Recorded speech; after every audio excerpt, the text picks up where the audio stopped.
ମୁଁ ଜଗନ୍ନାଥଙ୍କୁ ଏତେ ଗାଳି ଦିଏ କି ଆପଣ ଶୁଣିଲେ ବି ସହିପାରିବେ ନା, ଗୋଟେ ସାଧାରଣ ଲୋକ ଶୁଣିଲେ ବି ସହିପାରିବ ନା, କି ଭାବିପାରିବ ନା କି ଇଏ ଗୋଟେ ସନାତନ ଧର୍ମର ପିଲା ହେଇ, ହିନ୍ଦୁ ଧର୍ମର ପିଲା ହେଇ ଏମିତି କାହିଁକି ଏମିତି ଗାଳି ଦେଇପାରୁଛି। କିନ୍ତୁ ଆଜି ମୋ ଜୀବନର ଗୋଟିଏ ଅନୁଭୂତି ଆପଣଙ୍କ ପାଖରେ ମୁଁ ଉପସ୍ଥାପନ କରିବି। ଭାରତ ମାତା କି ଜୟ, ଜୟ ଗौ ମାତା, ଜୟ ଜଗନ୍ନାଥ। ମୁଁ 2021ରେ ଫୁଲନଖରା ଶ୍ରୀ ଗଣେଶ ମଟରରେ ହିରୋ ଇଲେକ୍ଟ୍ରିକରେ କାମ କରୁଥାଏ। ସେତେବେଳେ ମୋ ସାଲେରୀ ସେଠି ଥାଏ 8,000 ଟଙ୍କା। 8,000 ଟଙ୍କାରେ କାମ କରୁଥାଏ। ଯାହା ପଇସା ପତ୍ର ପାଏ ନିଜେ ଖାଇଦିଏ, ଘରକୁ କିଛି ପଠାଇଦିଏ, ସଇଲା। ମୋ ପାଖରେ ହାତ ଖର୍ଚ୍ଚ ପାଇଁ କିଛି ରହେ ନା। ସେଇ ବର୍ଷ ଜନ୍ମଦିନରେ, ମୋର ରଥଯାତ୍ରା ଦିନ ମୋ ଜନ୍ମଦିନ, ମୁଁ ଥାଏ ଅଫିସରେ, ଛୁଟି ନଥାଏ ସେଦିନ, ଟିକେ ବେପାର ସମୟଟା ଥାଏ। ସେଇଠୁ ଗୋଟିଏ ଓଉତା ସୋରୁମ୍ ଖୋଲା, ଆଉ ଗୋଟେ ଓଉତା ସୋରୁମ୍ ଛୁଟି। ମୁଁ ସଡ଼ନ୍ ବସିଛି ସୋରୁମ୍ରେ, ବାହାରୁ ମୋତେ ଗୋଟେ ଘଣ୍ଟ ଆବାଜ ମୋ କାନରେ ବାଜିଲା। ବାହାରକୁ ଉଠିଯାଏ, ଅନାଏ ତ ଛୋଟ ଛୋଟ ପିଲା କୁନି କୁନି ରଥ ବାଗେଇକି ଟାଣିକି ସବୁ ନେଇକି ଯାଉଛନ୍ତି। ସେଇ ରଥକୁ ଦେଖିକି ମୋର ଇଚ୍ଛା ହେଲା କି ଗାଁ କଥା ମନେ ପଡ଼ିଲା କି ମୁଁ ଆଜି ଘରେ ଥାଆନ୍ତି କି ଟିକେ ସାଙ୍ଗସାଥିମାନଙ୍କ ସହିତ ମଜା କରିଥାନ୍ତି। କି ରଥ ଟାଣିବାର ଉଦ୍ଦେଶ୍ୟ ନୁହଁ, ସାଙ୍ଗସାଥି ସହିତ ମଜା କରିଥାନ୍ତି, ଏ ଗୋଟା କୀର୍ତ୍ତନ ଫୀର୍ତ୍ତନରେ ଗୋଟା ସମସ୍ତେ ଡାକିଥାନ୍ତେ, ଗୋଟା ଏଣ୍ଟରଟେନମେଣ୍ଟ ହେଇଥାନ୍ତା, ଏଇସବୁ ଭାବନା ଆସିଲା ମନକୁ। ସେଠୁ ମୁଁ ଦେଖି ପଳେଇ ଆସିଲି, ଟିକେ ମନ ଦୁଃଖ ହେଲା। ଆକ୍ଚୁଆଲି ମୁଁ କେବେ ମନ୍ଦିରକୁ ଯାଏ ନା, କି ଭଗବାନଙ୍କୁ ମାନେ ନା, ବିଶ୍ୱାସ କରେ ନା। ଘରେ ବାଧ୍ୟ କଲେ ମୁଁ ବହୁତ କଷ୍ଟରେ ଯାଏ।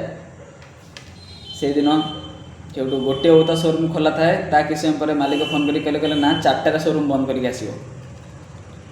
ସେଇଠୁ 4ଟା ବେଳେ ପର୍ଯ୍ୟନ୍ତ ଖୋଲା ରଖିବା ପାଇଁ ବାଧ୍ୟ।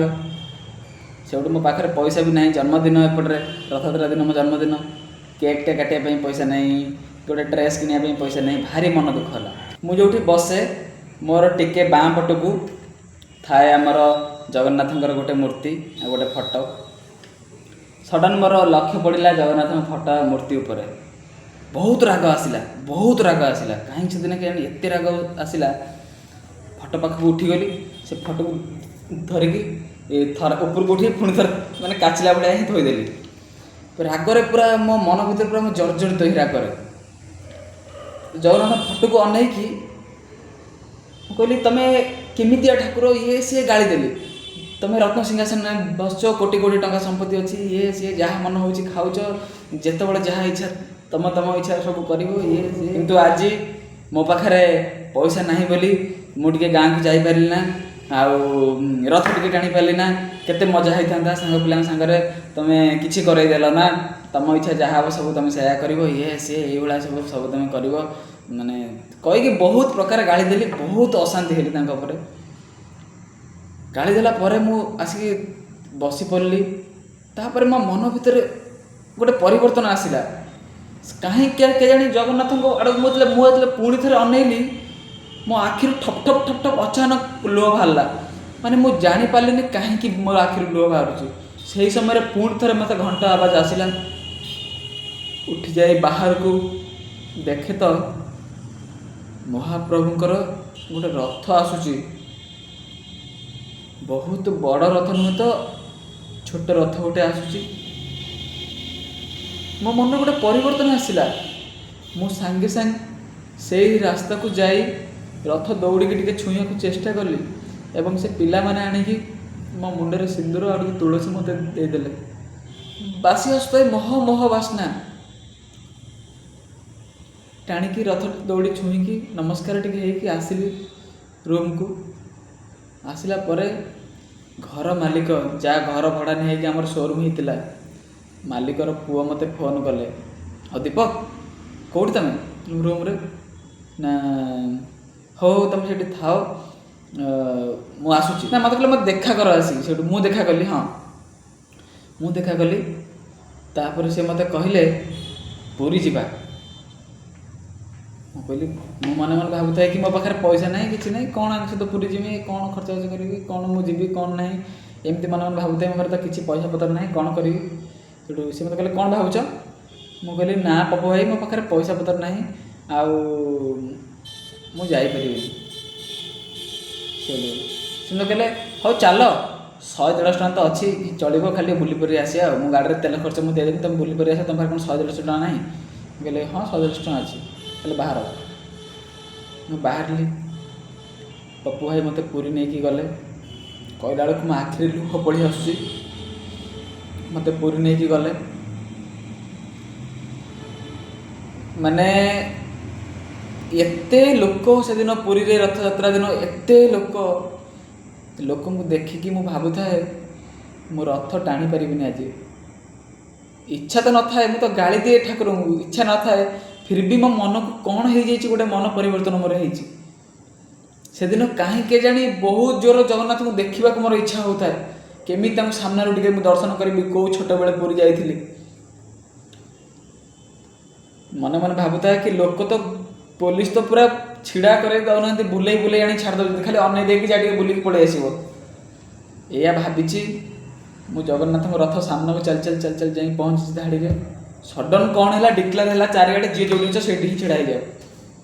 ଭାଇମାନେ ବିଶ୍ୱାସ କରିବେ ନା, 15 ମିନିଟ୍ ସ୍ତବ୍ଧ ହେଇଗଲା।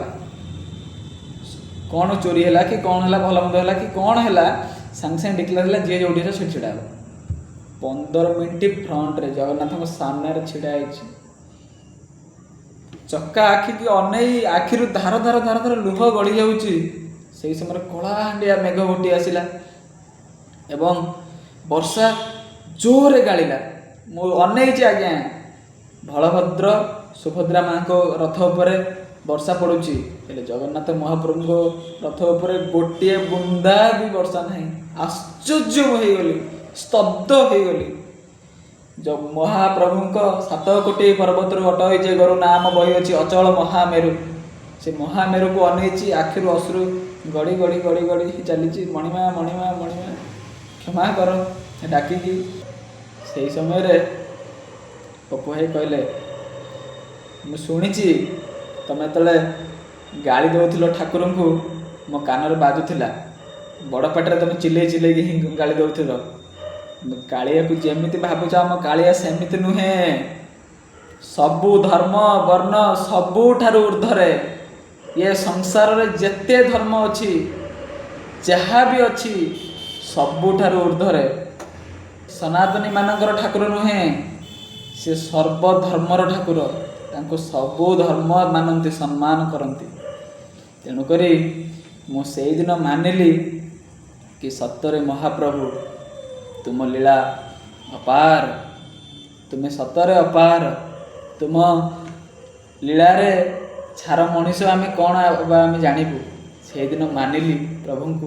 ଆଜି ବି ସାରା ଓଡ଼ିଶାବାସୀଙ୍କୁ ମୁଁ କହୁଛି, ଏ ଭିଡ଼ିଓକୁ ମୋର ବହୁତ ମାତ୍ରାରେ ସେୟାର କରିବେ ଦୟାକରି, ଯିଏ ବି ଦେଖୁଥିବ। ମହାପ୍ରଭୁ ଜଗନ୍ନାଥ ହେଉଛନ୍ତି ଭାବ ବିନୋଦିଆ। ତାଙ୍କୁ କେବେ କିଛି ମାଗିବ ନା, ମହାପ୍ରଭୁ ଜଗନ୍ନାଥଙ୍କୁ କେବେ କିଛି ମାଗିବ ନା, କିଛି ମାଗିବା ତାଙ୍କୁ ଦରକାର ନାହିଁ। ସିଏ ଆପେ ଦେବେ। ସବୁ ଆମ ଅନ୍ତର୍ଯାମୀ, ସେ ଆମ ମନ କଥା ଜାଣିକି ସେ ଆମକୁ ଆପେ ଦେବେ। ତାଙ୍କୁ କିଛି ମାଗିବା କେବେ ଦରକାର ନାହିଁ। ଏଇଟା ଥିଲା ମୋର ସେଦିନର ଅନୁଭୂତି ଏବଂ ମହାପ୍ରଭୁଙ୍କ ପାଖରେ ମୋର ଅନୁରୋଧ କି ସାରା ଓଡ଼ିଶାବାସୀ ସମସ୍ତଙ୍କୁ ଭଲ ରଖନ୍ତୁ। ଜୟ ଜଗନ୍ନାଥ।